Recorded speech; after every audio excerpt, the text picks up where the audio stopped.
this is JJ, KravMagaTraining.com. In this video, I'm going to go over the punch defense when the attacker throws a hook punch and we're using our overhand punch as not only a defense against this, but also as a simultaneous counterattack.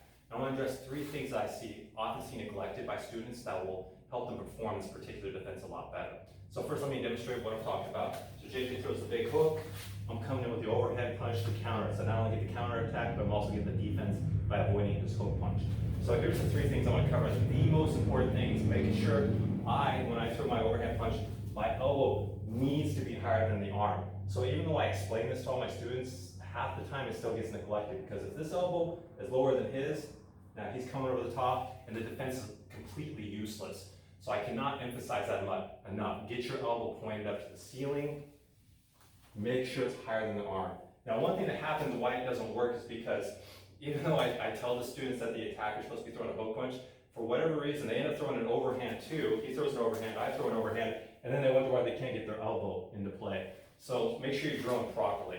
But let me add a second thing that's going to help you not only keep your elbow up, but in case that does happen, you'll avoid that as well. And that is moving your head off the center line. So if I'm throwing a punch, instead of just doing it like this, notice how my head shifts off to the side, doing a side bend.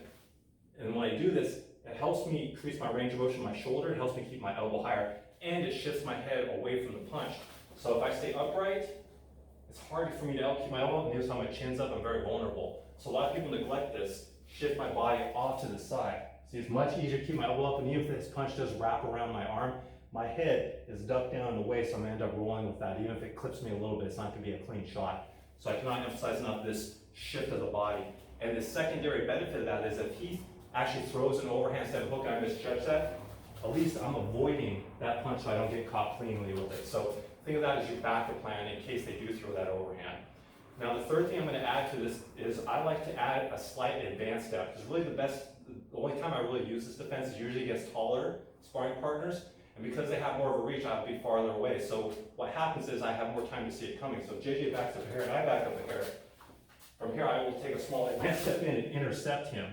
Not only does it help me jam up his punch, but also, even if I didn't throw the punch, watch what happens. He's aiming here, I'm not there anymore. So it facilitates the defense as well, but also puts more power behind my overhand, because now I have forward momentum as well. So a lot of people don't think about that. When I spar, that's really the only time I use this defense is in that context. When I have a student that's a little taller than me, I have more space, I can step in and jam them up with this overhand. I think this is a great technique if you're a shorter opponent. The overhand punch in general is a great technique if you're a shorter person.